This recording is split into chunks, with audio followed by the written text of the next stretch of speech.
Daniel Adjuto está chamando a gente com a secretária de Cultura, Regina Duarte. Daniel, você. Oba! Vamos lá.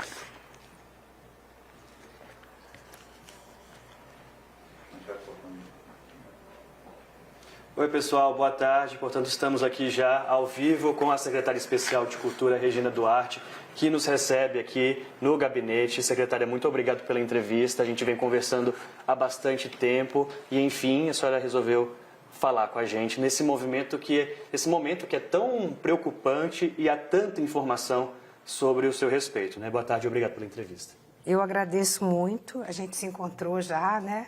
Coincidentemente, voltando de São Paulo para Brasília. Eu vim a pedido do presidente e foi bom ter te encontrado. Eu gostei da forma como você narrou o nosso encontro, foi muito carinhoso. Eu quero agradecer, mas eu quero agradecer também uma homenagem que eu recebi ontem de um colega seu, que é o Caio Coppola, pode ser? Sim. Ele fez um poema lindo, falando de heroísmo, de entrega à pátria, e realmente me retratava muito bem, foi muito interessante. Então, isso fez com que a primeira entrevista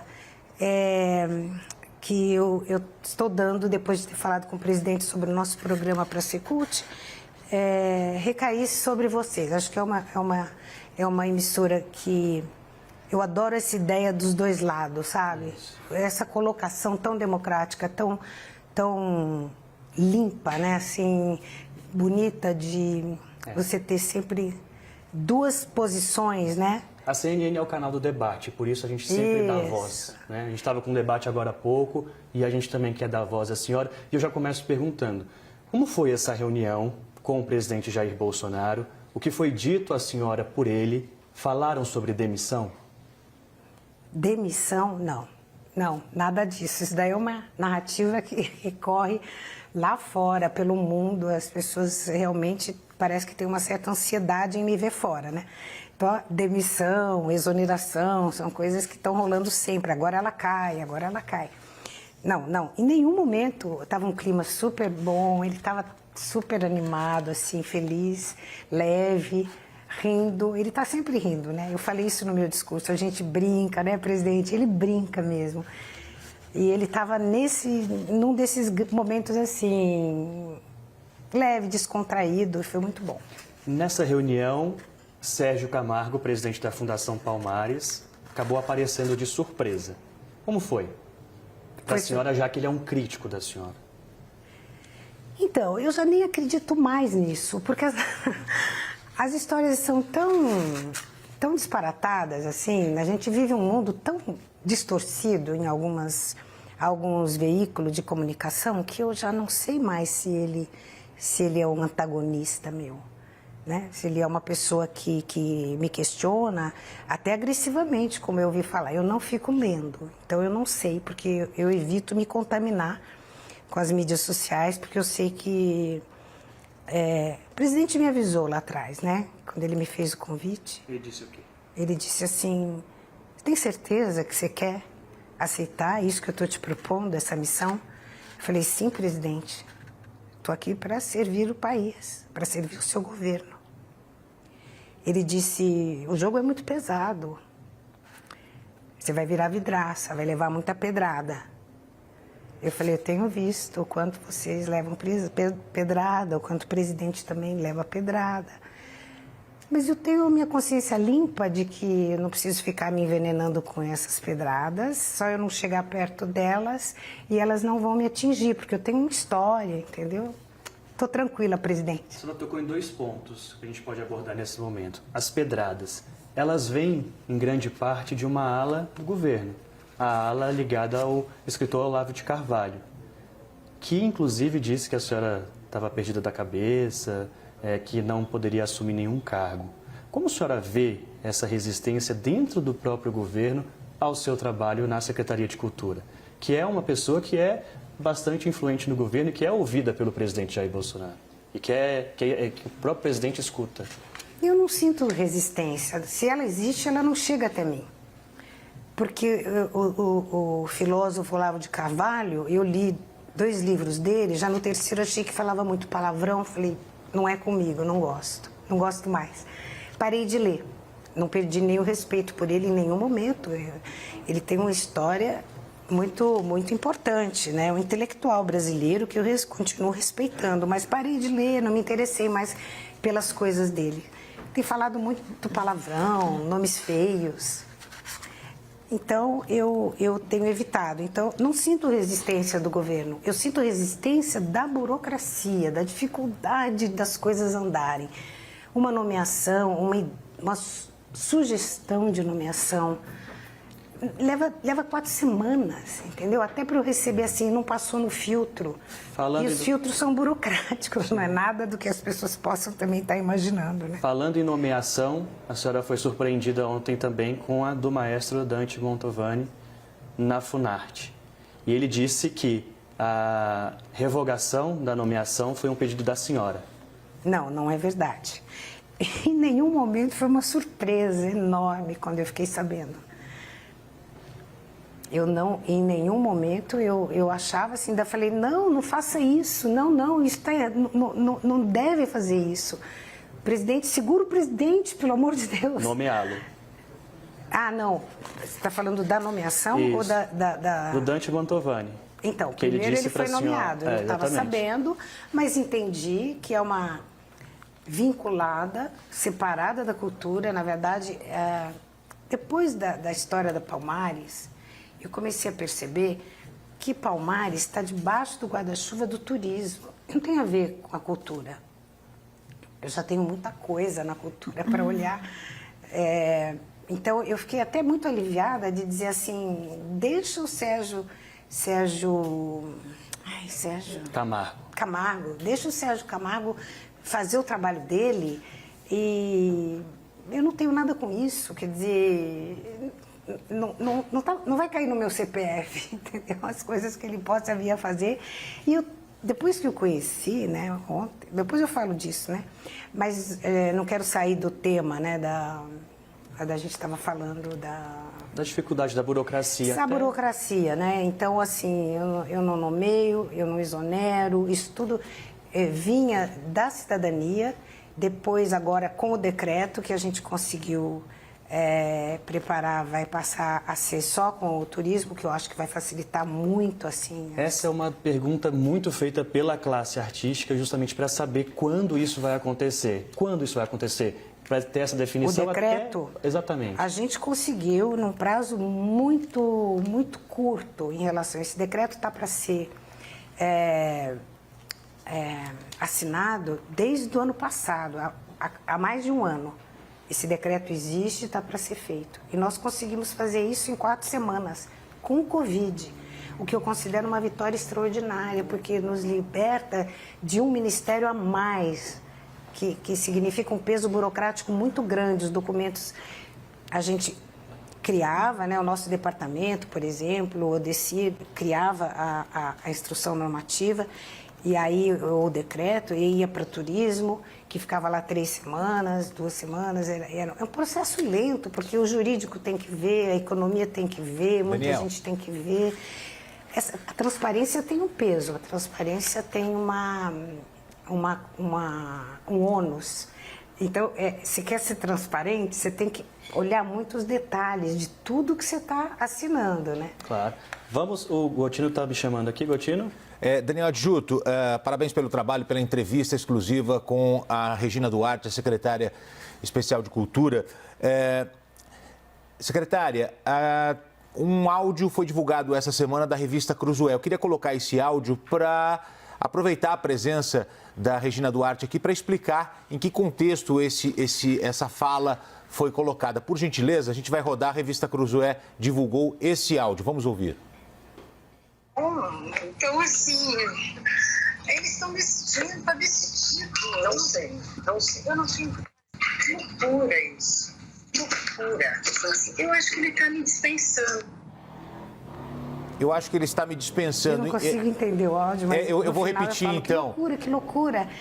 Será que ele está me dispensando? Isso. Isso. É isso, né? Que loucura. Será que ele está me dispensando? Isso para te dizer, né, Daniel, que fui totalmente surpreendida, por incrível que eu troquei de telefone, né? Então, eu tive reunião aqui até muito tarde, 9, 10 horas da noite, a gente ficou aqui. Fui para casa, botei o telefone para carregar na sala e tudo bem. Acordei, tomei café, peguei o telefone. Era um dia de reunião com o presidente, queria estar tranquila. Peguei o telefone, você está sem o SIM. Eu tava sem o cartão. Então, eu não tinha internet, porque eu estou morando desde domingo, né? Hoje tem quantos dias que eu estou nesse apartamento? Eu estou há muito pouco tempo nesse apartamento, então eu não tinha internet, porque eu estava trabalhando muito, não tive tempo de botar a internet no apartamento, e eu estava sem o SIM da operadora de telefonia, né? Que deveria estar... E aí, falei, bom, paciência, peguei o telefone da minha funcionária, nada também, porque era o meu telefone que eu passei para ela, ela estava sem o SIM. Enfim, a gente estava incomunicável. Olha como são engraçadas as coisas. Aí eu esperei a minha assessora chegar, ela chegou e me contou, ó, o Mantovani foi... Falei, como assim, hoje? Quando foi? Foi às 4 da manhã. Quer dizer, sei lá, as pessoas começaram ali às 4 da manhã. Fiquei muito surpresa. Mas o Mantovani é isso, é uma pessoa que eu não conheço, eu gostaria de conhecer, né? Porque eu vi um vídeo dele muito legal, assim, eu achei um cara estruturado, um cara que parece que conhece o ramo, conhece o setor. Conhecendo o setor, ele me pareceu, assim, que tudo que ele falou antes dessa semana, não sei, ou da semana passada, é um vídeo recente dele. Onde ele diz assim, distorceram muito as minhas opiniões. A senhora sente que, de fato, estava sendo dispensada? Eu gostaria de ter... Até então, todas as nomeações eram comunicadas, né? Algumas eu tinha sugerido e outras, quando não tinha sugerido, muitas nomeações foram sugeridas a mim. E eu sempre dizia, tudo bem, eu realmente não tenho ninguém para esse quadradinho, né? Porque é tudo nos quadradinhos, assim. A Secretaria de Diversidade Cultural com a professora Brant foi assim? Não, com ela foi um problema técnico, burocrático. Ela tinha uma...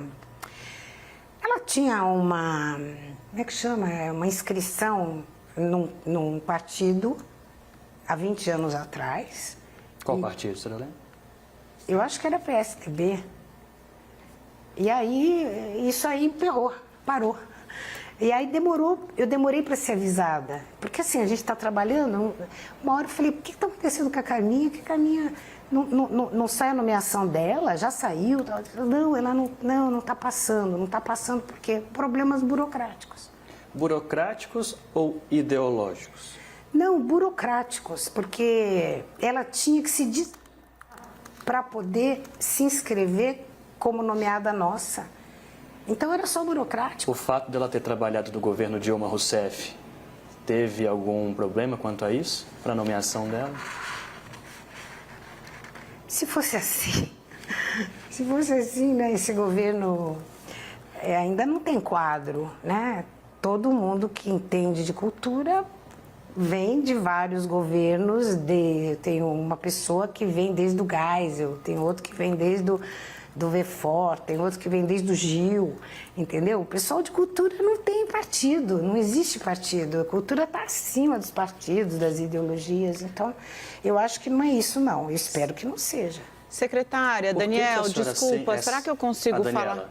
Obrigada, desculpa, Dani. Uma única pergunta que eu gostaria de fazer para a secretária.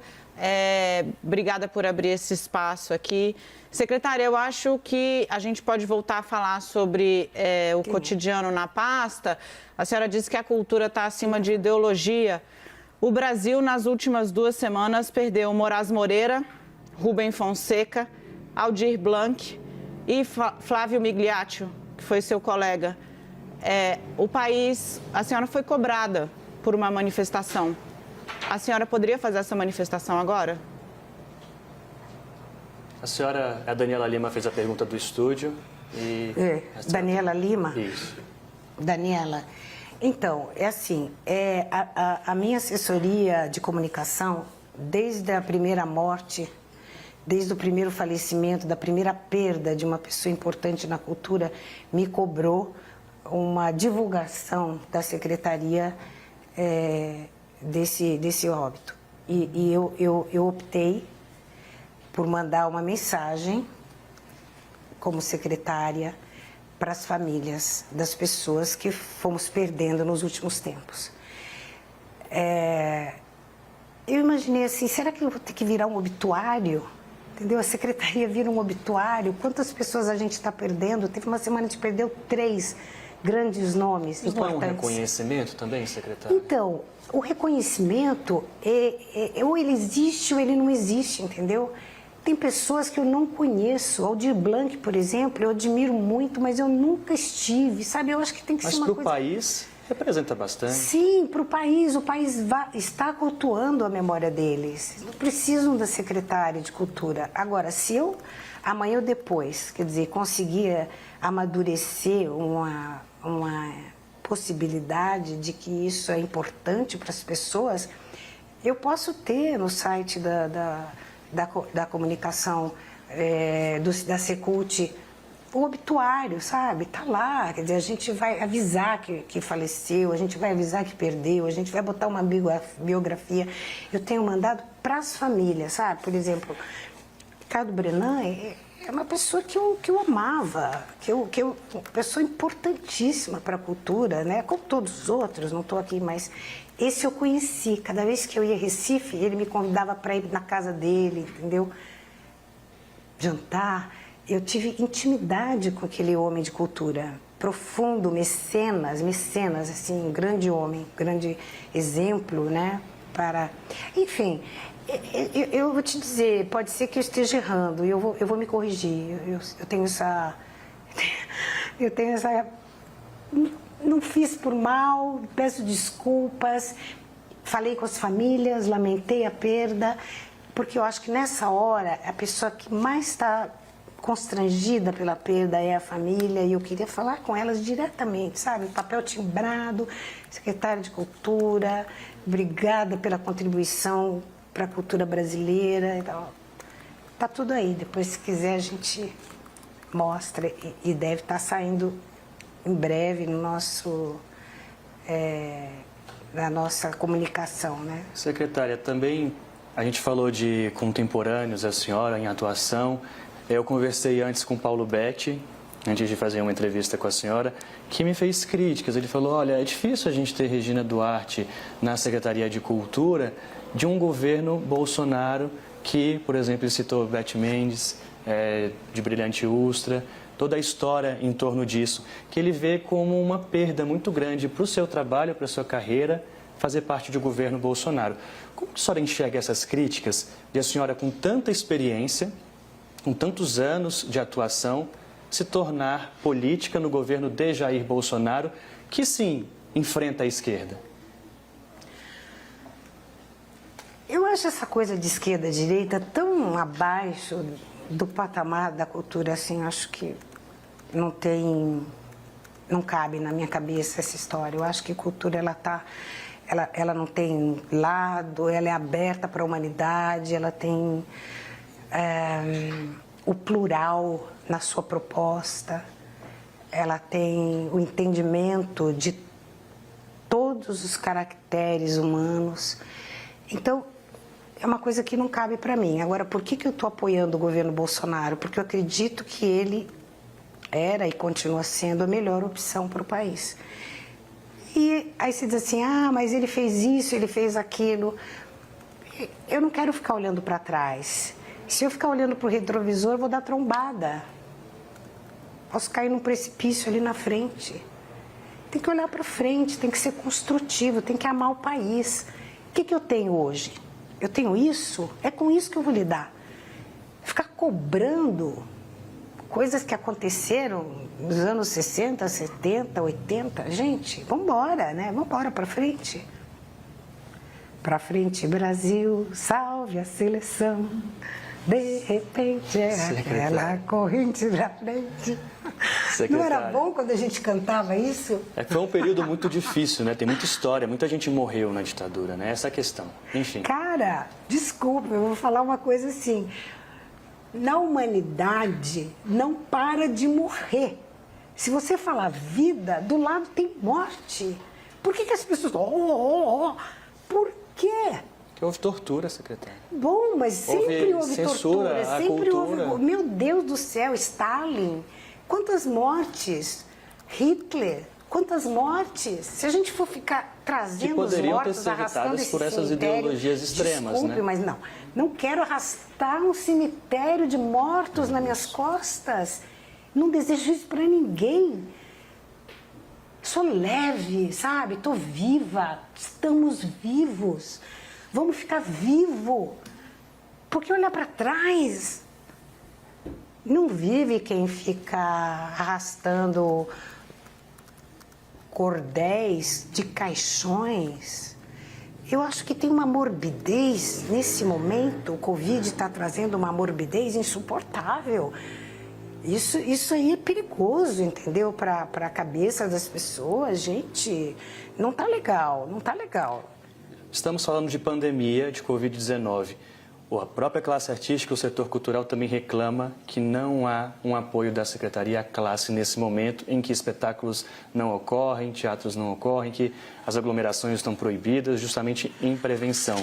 O que já foi feito, o que é emergencial para a classe nesse momento em que muitos não têm carteira assinada, muitos dependem do trabalho, da renda desses espetáculos? Então, o trabalhador informal já teve um auxílio, benefício que o governo proporcionou através de R$600 por mês durante 3 meses, em primeira instância, mas depois a gente não sabe o que vai acontecer, né? A gente achava que em 3 meses a gente teria tudo solucionado. Mas... Desculpa, mas eu estou aqui... eu estou aqui com uma colinha e eu já decorei muito texto na vida e tem algumas coisas que eu não quero errar. Como, por exemplo, eu vou falar agora do que foi apresentado pela minha gestão. Falei ontem para o presidente, não quis falar nada antes. O setor me cobrou bastante isso, até agressivamente, de uma certa forma. Mas eu estava esperando, trabalhando muito e esperando apresentar primeiro para o presidente, que eu achava que... Bom, era a minha ideia, né? De só divulgar o que foi feito. Foi feito muita coisa, depois vai estar lá no site da Secult, as pessoas podem entrar que vai estar tudo lá. Mas o que foi apresentado ontem, eu segurei e queria que o presidente fosse o primeiro a saber. Ontem a gente completou 60 dias desde a posse. E com toda a equipe da Secult eu consegui aprovar um decreto de reestruturação. É uma conquista muito vitoriosa que veio potencializar trocas importantes com o Ministério do Turismo. Até então nós estávamos ligados à cidadania e ao turismo, e a partir de agora estamos ligados à desligados da cidadania a partir do decreto que deve ser assinado até segunda-feira, e a burocracia vai ficar bem mais fácil agora. E com a Covid-19 nós criamos a primeira instrução normativa. Minha primeira instrução, a primeira instrução a gente nunca esquece, não é? Para atender o setor impactado pela impossibilidade de se apresentar ao público. É isso. E aí tem a IN1, né? A IN2. Na IN2 a gente flexibilizou... IN, explicando para quem é de casa, é instrução normativa. Instrução normativa, eu também não sabia, né? Essa IN1 oferece a possibilidade de se aumentarem os prazos de prestação de contas, desde que sejam apresentadas justificativas, claro, né? Teve um momento onde eu falei flexibilização e fui cobrada por isso. Não é flexibilização, são aumento de prazos para prestação de contas, desde que comprovadas todas as notas fiscais de justificativas. Secretária, a instrução número 2 por favor, está me ouvindo, secretária? Ainda sob impacto do Covid. Então, só posso terminar isso? Por favor, então, porque a gente tem outras perguntas para fazer, por favor. Que ajudaram o setor nesse momento de Covid. Suspendendo o parcelamento, propusemos suspensão do parcelamento dos débitos do setor, com o intuito de proporcionar mais fôlego aos proponentes, para que possam assim manter os empregos dos seus contratados, porque senão eles não teriam, quer dizer, não estão se apresentando, não estão recebendo o que esperavam, né, do ponto de vista da presença do público, então eles também ficaram desobrigados, né, de dispensar, de passar por um momento de ter que dispensar funcionários, né? Gotino. Secretária... Gotino? Gotino. Tá me ouvindo bem, secretária? Porque eu queria falar... Mas eu precisava terminar esse raciocínio. Mas eu queria tocar em 2 pontos. Eu acho que a gente não pode minimizar a questão da ditadura. Eu acho que é uma questão que a gente não pode nem sequer questionar o que aconteceu. Eu acho que eu queria deixar claro esse ponto. E eu queria voltar numa outra situação que eu fiz uma colocação aqui de um áudio que foi divulgado essa semana e não ficou claro para mim o que a senhora quis dizer quando eles estão me dispensando. Queria que a senhora explicasse isso, porque a pergunta não foi respondida. Não, eu naquele momento, eu tenho tido muitas dificuldades burocráticas, técnicas. Eu não sou do ramo, digamos, né, do ramo burocrático de gestão. Eu falo isso com a maior humildade, eu estou aprendendo muito, tem todo um vocabulário, eu não sabia o que era IN, eu não sabia o que era DAS, né? Só para exemplificar. Então, eu naquele momento, era mais uma coisa, eu tinha um encontro com o presidente logo em seguida, onde eu tinha que apresentar exatamente todo esse trabalho dos últimos 60 dias e aquilo me chocou. E a sensação que eu tive, assim, mais um problema, não, agora a nomeação de uma pessoa sem que eu tenha sido consultada, não é nem consultada, porque quantas vezes eu fui consultada, falei uma coisa, saiu outra, entendeu?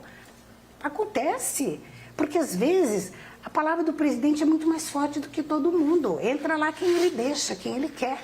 Não é verdade? Eu não sei. Eu falei, nossa, será que eles estão me dispensando? Porque mais uma coisa que acontece e que eu não estou sabendo. Agora, é crime gravar, não é?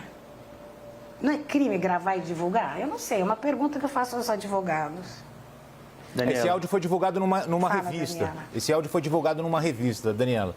Não, secretária, eu gostaria de voltar aqui à questão da memória, né? Porque não existe cultura sem memória. A senhora está com quadros, enfim, atrás da senhora, Rubem Valentim. É preciso que as pessoas saibam o que foi feito e quem fez. Portanto, ali, desde de lá de trás, o que se cobra é um posicionamento mais incisivo da Secretaria de Cultura neste governo em favor do trabalho de artistas. No momento em que a nossa cultura perde tantos nomes, o fato de não haver uma manifestação pública e de quando talvez um apoiador do presidente Jair Bolsonaro que falece recebe uma palavra do presidente, mas Aldir Blanc não mostra certo desbalanço do governo. Esses gestos públicos à cultura, não necessariamente a nomes, eles não estão fazendo falta? Estão fazendo falta, nós vamos sentir muita falta, sim. Eu acho que já expliquei isso. Não quero voltar a esse assunto, eu acho que está mais do que explicado. Se eu estiver sendo cobrada significativamente, entendeu, por uma população que queira ser informada de cada óbito, eu abro um obituário, entendeu? Não tenho nenhum problema. Desculpe, mas eu gostaria de estar tratando, quer dizer, primeiro assim, eu estou chegando, eu estou há 60 dias, eu sempre soube que qualquer pessoa de gestão, de qualquer gestão empresarial, pública, ela tem os famosos 100 dias para poder começar a falar de como ela recebeu o órgão que ela está administrando, ou enfim, sob sua gestão, para poder se explicar. Quer dizer, começaram a me cobrar com 30 dias. Cadê ela? Onde é que ela está, sabe? E eu estou trabalhando, gente. Eu estou trabalhando. E eu não quero ficar dizendo, eu vou fazer isso, eu vou fazer aquilo. Eu não sou política, eu não vou ter nunca uma campanha para me eleger. Então, eu não preciso estar, de repente, explicando tudo que eu estou fazendo, que eu estou sonhando em fazer. Não. Então, assim, e outra, uma coisa que eu quero considerar. Depois que eu sentei aqui, a quantidade de gente que eu fico ouvindo, que adoraria estar sentada nessa cadeira, é impressionante. E cada um chega com um palpite de como ele faria a administração da cultura do Brasil, entendeu? Bom, desculpe, eu fui escolhida, estou aqui dando o meu melhor. É só isso. Eu tenho o meu jeito. Eu acho que eu preciso ser respeitada também. Mas tem artistas que estão passando fome, que talvez não tenham 100 dias para esperar. O que está sendo feito neste momento para contribuir com esses artistas que não são da grande mídia, artistas de rua, artistas que fazem pequenos trabalhos e não estão se apresentando neste momento? A gente vê um esforço de alguns setores do governo para tentar levar dinheiro às pessoas. São os benefícios que estão sendo colocados em prática. E da Secretaria da Cultura para ajudar esses artistas, o que está sendo feito? Então, o presidente ofereceu aquele auxílio através da Caixa Econômica Federal, já falei disso, R$600 durante 3 meses para os informais, todos os trabalhadores informais do Brasil. Aí, por outro lado, com circos, que são pessoas assim itinerantes, que eles não têm endereço, tal. Liguei com o meu grupo, com a minha equipe, ligamos para todos os governadores, muitos prefeitos, onde a gente sabia que havia circos. Naquele momento, fizemos uma grande pesquisa e pedimos a eles que dessem um apoio. Então, o apoio para os circos foi não cobrar aluguel do terreno onde eles estavam acampados e não cobrar a rede elétrica, a eletricidade que eles recebiam, e pedimos aos prefeitos que despertassem a comunidade local através dos seus supermercados, que fizessem uma cesta básica para eles. E isso foi feito. Eu recebi muitas respostas de que isso estava sendo feito minimamente, né? Porque o circo é aquele difícil, porque ele não é registrado, ele não tem um contrato, ele come com o dinheiro da bilheteria da noite anterior, entendeu? Se não tiver bilheteria, ele não come. É dramática a situação do circo. Então, eu me sensibilizei muito, porque eu quis ser atriz na vida aos 6 anos de idade, quando eu vi meu primeiro circo. Eu fiquei muito apaixonada por aquele universo, aquelas luzes, aqueles palhaços, né? Falar em palhaço, como fez sucesso o pum do palhaço que eu citei, né, na minha... Falei, e o pum do palhaço que saía talco assim, do bumbum dele, né? As pessoas parecem crianças, ficaram repetindo isso. Secretária, deixa eu só, ainda na questão do incentivo, quando que vão ser liberados os recursos do Fundo Nacional da Cultura e do Fundo Audiovisual? Então, tá tudo lá na Ancine. A Ancine também é uma veiculada que não está debaixo do guarda-chuva da cultura. A gente já teve várias reuniões e vai haver agora, finalmente, o ministro da Cidadania vai convocar uma reunião da comissão do comitê gestor da Ancine. E é esse comitê gestor que tem poder para liberar esses fundos. Eu não tenho. Desculpe. Não, eu me ajeito aqui. Obrigada. Sou do ramo. Uma questão agora. A gente caminha para o fim da entrevista. A gente tinha combinado... tanta coisa que eu esperava falar. Então tá, vamos embora, vamos indo. O ex-ministro Sérgio Moro deixou o governo fazendo acusações graves ao presidente Jair Bolsonaro de interferência política em investigações. A senhora é uma admiradora de Sérgio Moro. Como a senhora viu a saída dele? Eu fiquei profundamente triste. Fiquei profundamente triste por ele, pelo presidente Bolsonaro, pelo povo brasileiro, pelo tanto que a gente esperava que eles permanecessem juntos. Tenho na minha sala uma foto dos dois rindo um para o outro. Tem uma outra foto também na minha agenda dos dois, que eu recorto do jornal, os dois num jogo de futebol. Muito triste, muito, muito triste. Não tem outra palavra para isso. A senhora acreditou no que ele disse? Eu não quis nem acompanhar, porque eu fiquei tão traumatizada com isso que eu falei, eu não quero chegar perto dessa história. Eles devem ter suas razões, os dois devem estar cobertos de razões para as coisas terem se rompido dessa maneira. Aí você fala disso, eu fico até emocionada, porque muito triste para o país, muito triste para todos nós. E para o presidente também, com certeza, e para o ministro, o juiz Moro da nossa Lava Jato também deve estar muito triste com tudo, pela impossibilidade que se impôs ali entre eles.